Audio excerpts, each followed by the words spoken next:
Hello everyone and welcome back to the CRN technical series where we break down core cybersecurity concepts for students, career switchers and professionals building their journey in this space. Today in episode 5, we are diving into something absolutely critical in modern cybersecurity defense, the Security Operations Center or SOC and the role of threat intelligence. So what is SOC? A security operations center (SOC) is like the control room of cybersecurity. It's where security experts monitor, detect, analyze, and respond to the cyber threats in real time. Think of it like a 24 by 7 emergency service for a company's digital assets. Just like a hospital has a ER for sudden health issue, a SOC is there to respond to digital emergencies. A Toronto-based bank has a SOC team that noticed abnormal login attempts for an IP address in Eastern Europe at 2 a.m., targeting employee accounts. The SOC team immediately flagged it, investigated the traffic, and blocked it. Without a SOC, it could have become a full-blown breach. So now let's look at the people inside the SOC and what really they do.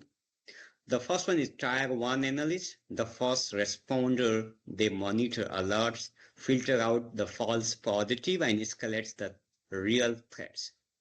The second role is Tier 2 analyst. They dig deeper into suspicious activity, doing forensic analysis and identifying attack patterns.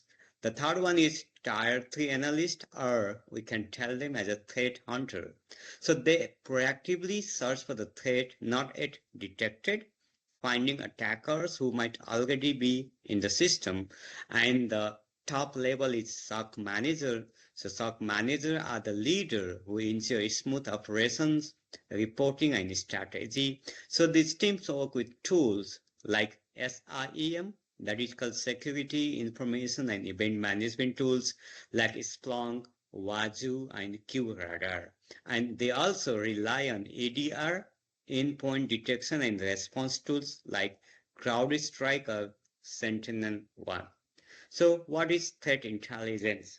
So let's talk about the threat intelligence. That is another powerful piece of puzzle. Threat intelligence is information about known and emerging cyber threats, including tactics, techniques, and procedures, malware indicators, phishing infrastructure, and threat actor profiles.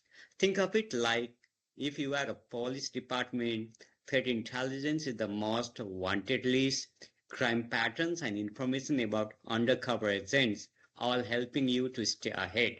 So for a real life example, let's say Microsoft releases intelligence that a new phishing campaign is using fake invoices to trick Office 365 users.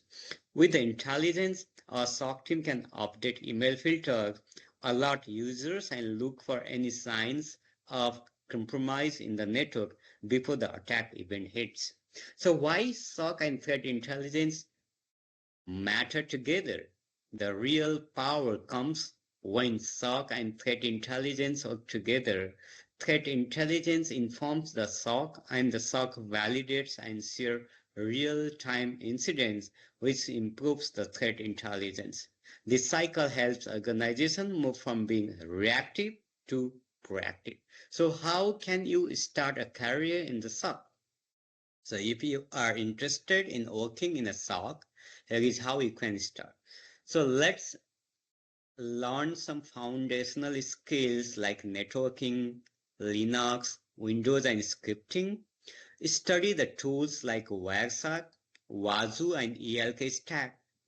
Also, you can get certified like certification CompTIA Security Plus, Splunk Core User, and Blue Team Level 1.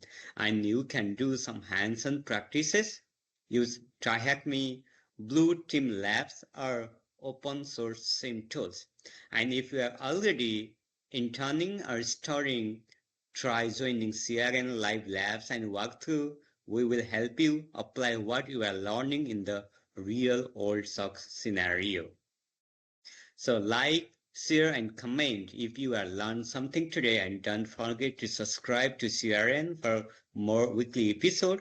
In the next episode, we will be exploring cloud security and the zero trust model, another game changer in today's cybersecurity space.